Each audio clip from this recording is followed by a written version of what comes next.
بسم اللہ الرحمن الرحیم۔ السلام علیکم۔ آپ دیکھ رہے ہیں انفو لانڈری آفیشیل اور میرا نام ہے منشا زیدہ۔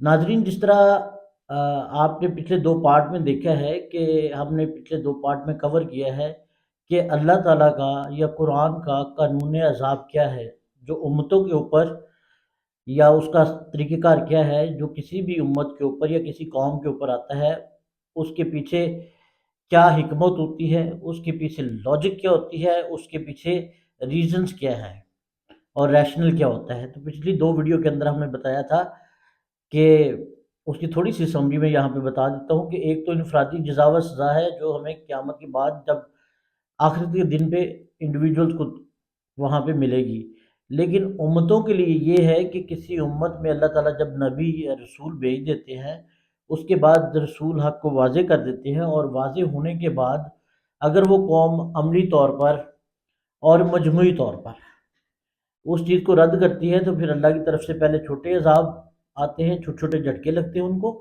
اور اس کے بعد پھر کوئی بڑا عذاب جسے عذاب استحصال یا عذاب اکبر کہا جاتا ہے۔ تو یہ ریزن تھی۔ اس سے آگے چلتے ہیں۔ یہ جب انبیاء اکرام یا جو رسول ہیں وہ دنیا سے تشریف لے جاتے ہیں، تو اس کے بعد جو قومیں یا امتیں جو ہے اس حق کے اوپر جب تک وہ رہتی ہیں، کاربند رہتی ہیں، ان اصولوں کے اوپر وہ اپنا برقرار رہتی ہیں، تو اس وقت تک ان کو خوشحالی اور اس دنیا میں کامیابی ملتی ہے۔ وہ دنیا کے لیڈرز ہوتے ہیں، ان کو اللہ تعالیٰ علم عطا فرماتا ہے، لیکن جیسے جیسے وہ پستی کا زوال ہوتے ہیں، وہ علم سے دور ہو جاتے ہیں، سچائی سے روح گردانی کرتے ہیں، اور صرف منہ کی حد تک وہ جو اس عقیدے کو بیان کر دیتے ہیں، نہیں ہم تو اللہ کو ماننے والے ہیں، اور عملی طور پہ ان کی زندگی ان چیزوں سے بہت دور ہو جاتی ہے۔ مطلب اس میں تضاد آ جاتا ہے کہ ان کا عمل جو ہے وہ اس چیز کو ریفلیکٹ نہیں کرتا جو اصل میں وہ زبان سے کہتے ہیں۔ تو اس کیس میں اللہ تعالیٰ کی طرف سے عذاب مختلف قسم کے آتے ہیں، جو کسی وبا کی صورت میں آ جاتا ہے، جو کسی مایوسی کی شکل میں آ جاتا ہے کہ خوشحالی ختم ہو گئی، اور لوگوں کو اپنے کھانے پینے کا پڑ جاتا ہے، لوگوں کو اپنے کاروباروں کا پڑ جاتا ہے، اور دنیا میں ان کی تنزلی ہونا شروع ہو جاتی ہے، دنیا کے اندر ان کا مقام ختم ہو جاتا ہے، کوئی ان کی بات نہیں سمجھتا، لیڈرشپ رول ان کا ختم ہو جاتا ہے، اور پھر وہ دوسری اقوام کے پیچھے چلنا شروع کر دیتی ہیں، ان کو کاپی کرنا شروع کر دیتی ہیں۔ تو اس وجہ سے، اور یہ عذاب زیادہ تکلیف دہ یہ ہوتا ہے کہ یہ ایک مسلسل ہوتا ہے، اور وقفے وقفے کے بعد جب تک وہ پلٹتے نہیں ہیں، جب تک وہ اپنی بیسکس کے اوپر واپس نہیں آتے، عملی طور پہ اس چیز کو نہیں لے کے چلتے، تب تک یہ عذاب جو ہے وہ چلتا رہتا ہے۔ اچھا، اس میں ایک نقطہ اور بڑا اہم ہے۔ کوئی بھی امت جس کی جتنی زیادہ فضیلت ہوگی، جیسے امت محمدیہ جو ہے، اس میں ہم لوگوں کو پتہ ہے کہ یہ ہمارے جو آقا نبی کریم صلی اللہ علیہ وسلم تمام انبیاء کے سردار ہیں، تو اس لیے یہ امت کی فضیلت جو ہے یہ باقی امتوں سے بہت بڑھ کر ہے۔ تو جس کو آپ کو پتہ ہے جتنی زیادہ رتبہ ملتا ہے، اس کی ذمہ داریاں بھی اتنی بڑھ جاتی ہیں۔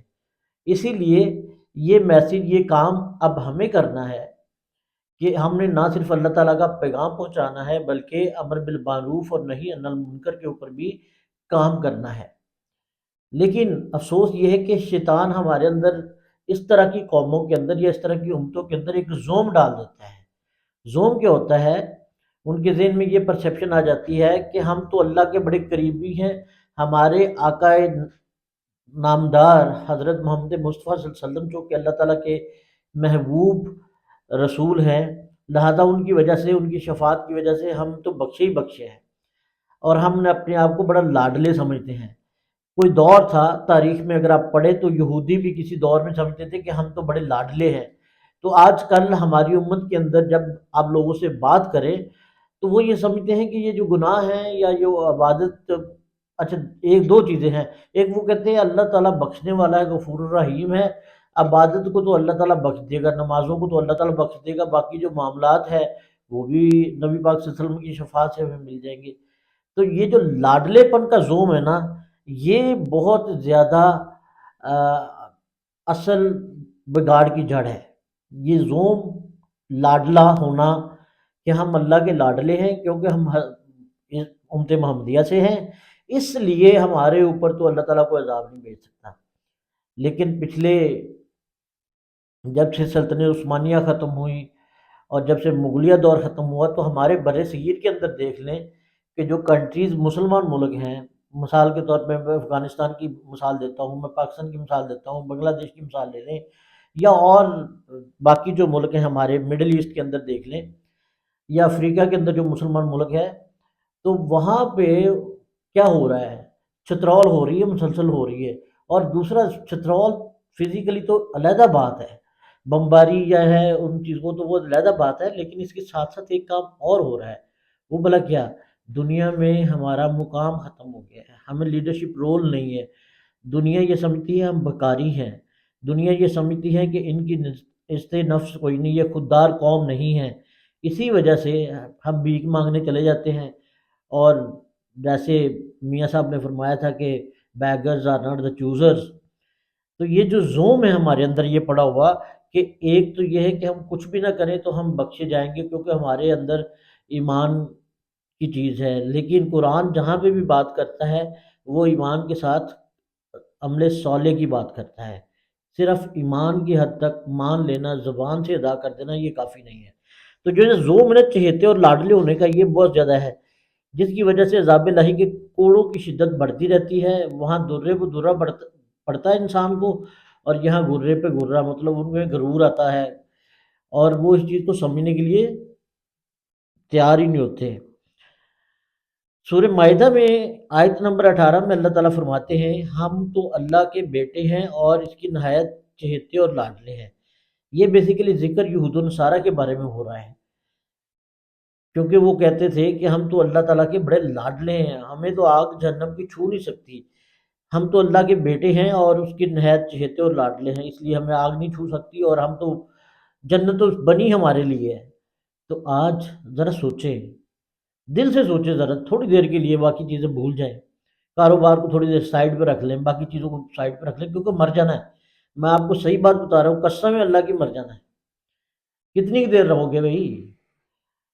انسان اپنے لیے بڑے بڑے گھر بناتا ہے، اور جب تک گھر مکمل ہوتا ہے اس وقت تک بڑھاپا۔ دیکھو نا، اگر یہاں پہ کوئی دائمی زندگی ہوتی تو انسان کی زندگی تو کم از کم 500 سال تو ہوتی، کہ تاکہ وہ ایک بہت بڑا گھر اس نے بنا لیا ہے، ایک بہت بڑا ولا بنا لیا ہے، فارم ہاؤس بنا لیا ہے، تو اس کے اندر وہ انجوائے تو کر سکتا۔ لیکن اکثر لوگ جب تک گھر مکمل کرتے اس وقت تک انہیں اتنی بیماریاں چمٹ چکی ہوتی ہیں کہ اس کے بعد وہ شاید اس چیز کو انجوائے بھی نہیں کر پاتے۔ گاڑیوں کے پیچھے، بڑے گھروں کے پیچھے، دولت کے پیچھے، بینک بیلنس کے پیچھے، مطلب یہ ساری مٹیریل لائف ہے۔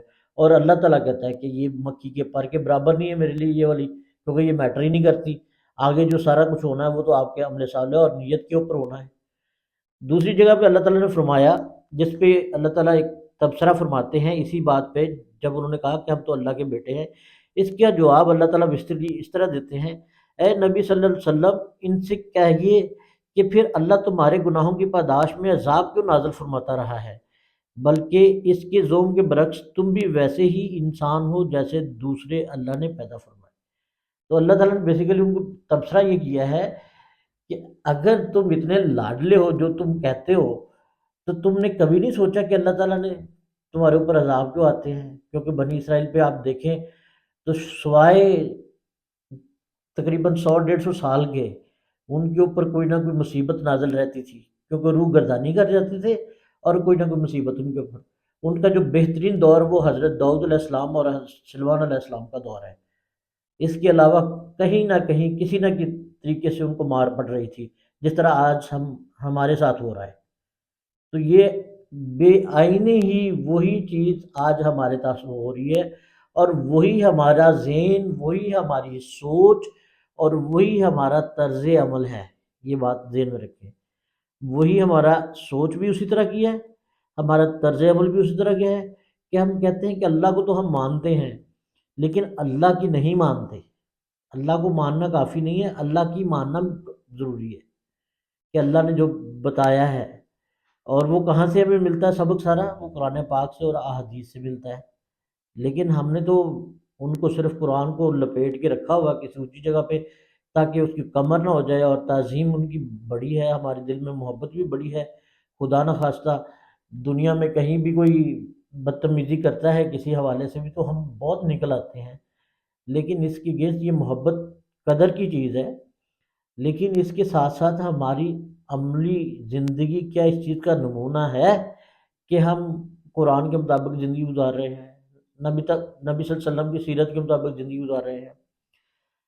اسی طرح ایک اور جگہ پر اللہ تعالیٰ نے سورہ بقرہ آیت نمبر 80 میں فرمایا، ہمیں تو جہنم کی آگ چھو ہی نہیں سکتی سوائے گنتی کے چند دنوں میں۔ یہ جو تبصرہ ہے یہ بیسیکلی یہودیوں کے کانٹیکسٹ میں ہو رہا ہے کہ ہمیں تو جہنم کی آگ چھو ہی نہیں سکتی سوائے گنتی کے۔ اور میں نے یقین کرے میں نے خود سوچا ہے، سوچا نہیں بلکہ سنا ہے کہ چند دوستوں سے وہ کہتے ہیں یار ہمارے اندر ایمان تو ہے، تو یہ کہا جاتا ہے جس کی رتی برابری بھی ایمان ہے دل میں وہ آخر کار جنت میں چلا جائے گا، تو تھوڑی بہت دیر ہمیں جہنم میں رہنا بھی پڑا تو پھر کیا بات؟ بھائی میرے جہنم کا ذرا سوچو تو صحیح، جہنم کیا چیز ہے؟ اور یہ اللہ نے کہاں لکھ کے دیا ہوا ہے آپ لوگوں کو کہ آپ کو وہ معاف کر دے گا، وہ اللہ کی مرضی ہے، اللہ چاہے تو جو مرضی کرے۔ اللہ نے کہیں آپ کو وعدہ تو نہیں دیا اس چیز کا؟ تو یہ والا کانسیپٹ ایگزیکٹلی یہودیوں والا آج کل ہمارے اندر موجود ہے، اور لوگ اس کو مطلب بغیر کسی تردد کے اس کو بتا بھی دیتے ہیں کہ یار چند دن اگر جہنم میں رہنا بھی پڑا تو کوئی بات نہیں، اس کے بعد تو ہم جنت میں ہی، آخر کار تو ہم نے جنت میں ہی جانا ہے۔ تو جنت میں جانا اتنا آسان نہیں ہے۔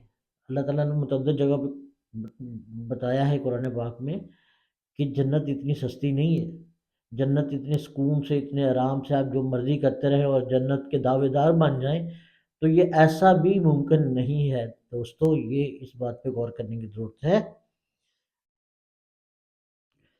اسی طرح سورہ بقرہ میں ایک اور جگہ پہ اللہ تعالیٰ فرماتے ہیں، اے نبی صلی اللہ علیہ وسلم ان سے پوچھئے کیا تم نے اللہ سے کوئی عہد لے رکھا ہے؟ کہ کیا اللہ سے تم نے کوئی عہد لے رکھا ہے، مطلب اللہ تعالیٰ کے ساتھ کوئی وعدہ ہوا ہے جس کے بارے میں تمہیں وثوق ہے کہ اللہ ہرگز اس اپنے عہد کے خلاف ورزی نہیں کرے گا، یا تم بغیر کسی علم کے اللہ کی جانب غلط باتیں منسوخ کر رہے ہو؟ یہ اسی کانٹیکسٹ میں ہے کہ آگ چھو نہیں سکتی۔ تو اللہ تعالیٰ نے بالکل واضح کیٹیگوریکلی بتا دیا کہ کیا میں نے تمہارے ساتھ وعدہ کیا ہے؟ اگر وعدہ کیا ہے، کوئی آپ کے ساتھ ایگریمنٹ کیا ہے تو لاؤ اس کی کاپی دکھاؤ، اس کی سند دکھا دو۔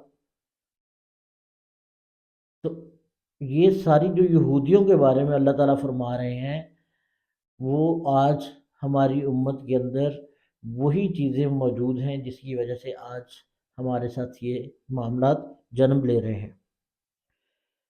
اچھا، دوسری بات یہ ہے کہ اس میں کوئی شک نہیں کہ امت محمدیہ کا درجہ فضیلت کے اعتبار سے باقی امتوں سے بڑھ کر ہے۔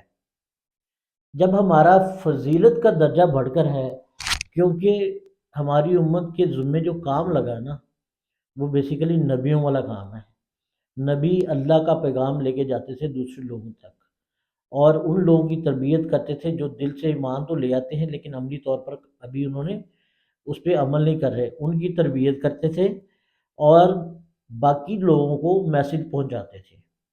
ٹھیک ہے، تو اس سلسلے میں جب فضیلت زیادہ ہے تو ذمہ داری بھی بڑھ جاتی ہے۔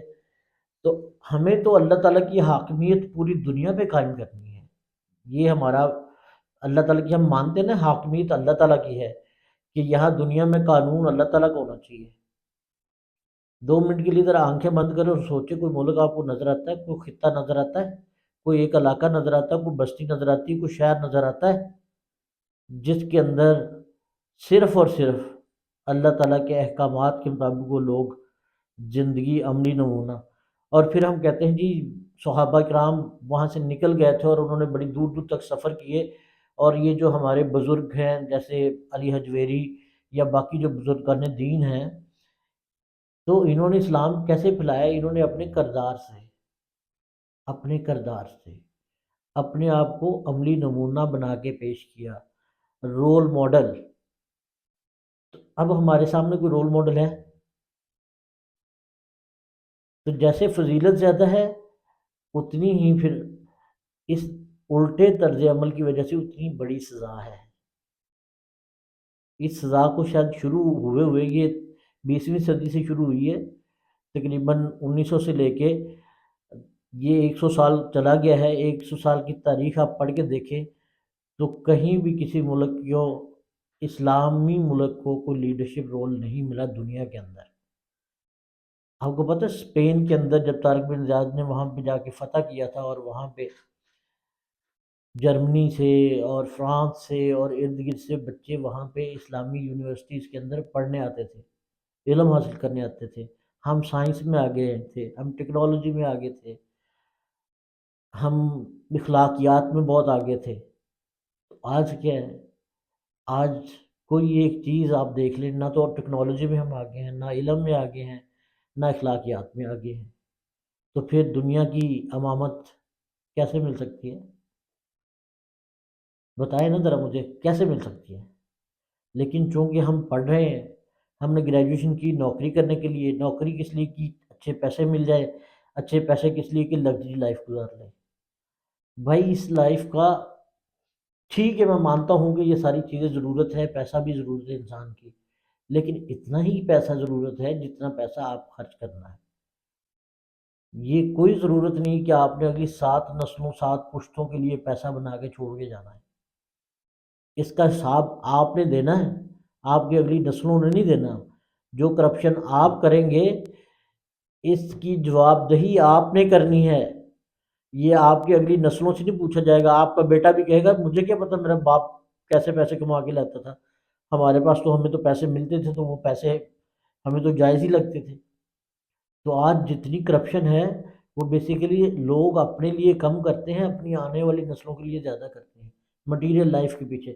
اور جو ہی آپ مٹیریل لائف کے پیچھے جاؤ گے، آپ کی اسپرچول لائف جو ہے وہ اتنی تنزلی کی طرف کم ہوتی جائے گی۔ اگر آپ کی اسپرچول لائف کم ہوتی جا رہی ہے تو میں مان ہی نہیں سکتا کہ آپ کی زندگی میں کوئی سکون ہو۔ آپ کے پاس اربوں ڈالر کیوں نہ ہو، آپ کی زندگی میں سکون نہیں آ سکتا۔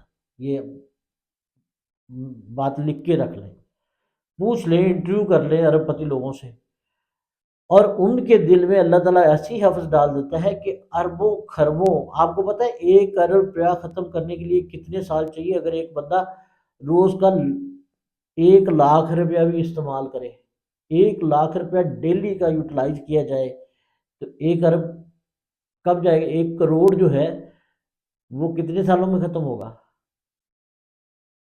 100 دنوں میں ختم ہوگا 1 کروڑ روپیہ، ٹھیک ہے؟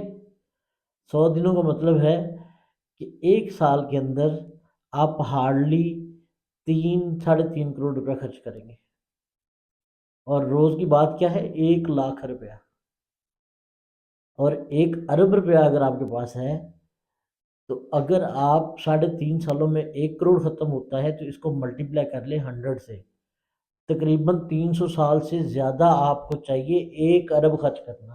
اور ہمارے پاکستان میں کتنے ارب پتی ہیں؟ کیا خرچ کر سکتے ہیں اپنے پیسے کو؟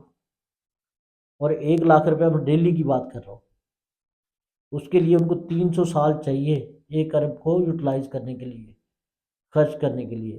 تو یہ جو اربوں روپے اکٹھے ہو رہے ہیں یہ کس لیے؟ آنے والی نسلیں، جنہوں نے شاید آپ کی قبر پہ آ کے فاتحہ بھی نہیں پڑھنی۔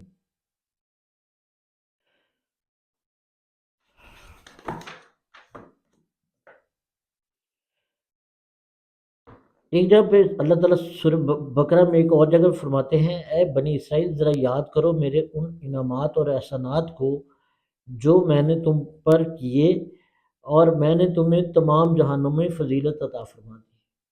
اللہ تعالیٰ نے ان کو فضیلت دی، ان کو مرتبہ بلند کیا، لیکن پھر کیا ہوا؟ جب انہوں نے روگردانی کی تو اللہ تعالیٰ مزید فرماتے ہیں ان پر ذلت اور مسکنت مسلط کر دی گئی، ذلت اور مسکنت ان پر مسلط کر دی گئی، اور وہ اللہ کے غضب میں گر گئے۔ یہ سیدھی سیدھی بات ہے کہ اگر آپ اللہ کی بات نہیں مانو گے تو الٹیمیٹلی کیا ہوگا کہ آپ کے اوپر ذلت، تو کیا آج ہم ذلت میں شکار نہیں ہیں، انفرادی طور پر اور اجتماعی طور پر۔ اب اس میں نکلنا کیسے ہے، اس کی اسٹریٹجی جو ہے وہ بہت سمپل ہے، بڑا اہم آسان سا طریقہ ہے، صرف اپنے آپ کو ٹھیک کرنا ہے۔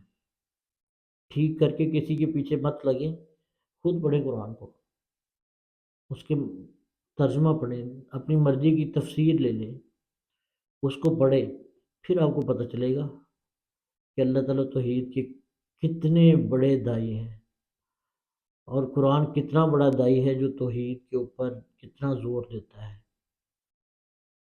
اپنے آپ کو ٹھیک کر لو گے تو معاشرہ ٹھیک ہوگا، ورنہ اس ملک میں چاہے میاں نواز شریف کی حکومت آ جائے، چاہے عمران خان صاحب کی حکومت آ جائے، چاہے کسی اور کی حکومت آ جائے، زرداری صاحب کی آ جائے، ہمارے معاشرے میں تبدیلی نہیں آئے گی۔ معاشرتی تبدیلی کے لیے آپ کو ٹھیک ہونا ہے، آپ کو، کسی اور کو نہیں۔ تنقید مت کرو، پہلے اپنے آپ کو ٹھیک کرو۔ اچھی بات آتی ہے تو اس کے لیے امر بالمعروف اور نہی عن المنکر، یہ ہمارے اوپر واجب ہے۔ یہ مت سمجھیں کہ یہ آپشنل ہے، یہ بھائی جان ہمارے اوپر لازمی قرار دے دیا گیا ہے۔ ہم نے لوگوں کو سیدھی راہ دکھانی ہے اور برائی سے روکنے کی کوشش کرنی ہے، یہ اس امت کا فرض ہے۔ اگر ہم اپنے فرض سے غفلت برتیں گے تو یہ ذلت اور یہ مسکنت پتہ نہیں کتنے سو سال اور چلے گی۔ ہماری زندگیوں میں تو مجھے نہیں لگتا کوئی اس طرح کا انقلاب آئے گا، کیونکہ سچ کے ساتھ کھڑے ہونا بہت مشکل ہے، سچ کے ساتھ کھڑے ہونا بہت مشکل ہے۔ عمران ریاض خان کو میں نے دیکھا، لوگ اب مشورے دے رہے ہیں کہ جناب آپ بولنا بند کر دیں، آپ بہت کڑوا سچ بولتے ہیں، تھوڑا مینوپولیٹو ہونا چاہیے۔ مینوپولیشن کا مطلب پتہ کیا ہوتا ہے؟ کوئی کمپرومائز کر لے، مصلحت کا شکار ہو جائے۔ تو ہمارے نبی تو نہیں ہوئے تھے، ایک ہی چیز ہوتی تھی، ڈو اور ڈائی، یا تو مان لو یا جزیہ دو یا پھر اسلام قبول کر لو، اس کے علاوہ کوئی کام ہی نہیں تھا۔ آج پوری دنیا میں جناب مسلمانوں کو ون بائی ون وہ مار پڑ رہی ہے، وہ حال برا ہو رہا ہے، ون بائی ون وہ مار رہے ہیں چھتروں سے، اور جب ہم باہر کے ایئرپورٹس پہ جاتے ہیں تو ہمیں ننگا کر کے جناب وہ ہماری تلاشی، تو آپ کی کہاں جاتی ہے خودداری؟ وہ اقبال کا شاہین کہاں پہ ہے جو اپنے کپڑے اتار کے وہاں پہ اپنے آپ کو دے رہا ہوتا ہے؟ کیونکہ ہم تو امریکہ کا ویزے کے لیے ہمیں کچھ بھی کرنا پڑے ہم تو کر سکتے ہیں۔ خوشحالی آپ کے یہاں ہی اس سے بڑھ کر ہو سکتی ہے، لیکن یقین کریں، آپ شروع کریں چھوٹے چھوٹے سٹیپ سے، تو آپ کو برکت نظر آئے گی۔ بڑے دکھ کی بات ہے، آج ہم سارا دن میوزک پہ یا پھر سارا دن ہم موویز کیمرے اس موبائل فون کے اوپر دیکھتے رہتے ہیں، لیکن ایسی باتیں جس سے کوئی ہماری آخرت بہتر ہو جائے اس کا کانٹینٹ کوئی لوگ اس لیے نہیں بناتے کہ جناب ہمیں پیسے نہیں ملیں گے، ہمارا چینل گرو نہیں ہوگا۔ تو میں تو خیر اس کو لے کے چل رہا ہوں، امر بالمعروف و نہی عن المنکر۔ میں نے پہلے بھی بتایا میں کوئی عالم نہیں ہوں، ہاں میں مطالعے کرتا ہوں، مجھے جو چیز صحیح سمجھ آتی ہے وہ میری کوشش ہوتی ہے دوستوں سے شیئر کرنا۔ تو اس چینل کو پلیز سبسکرائب کریں، جب کبھی کبھی دل ٹوٹے، پریشانی ہو، رونے کو دل کرے تو یہ ویڈیو دیکھ لیا کریں، اس لیے اس کو ذرا سبسکرائب کر لیا کریں۔ بہت شکریہ آپ کا۔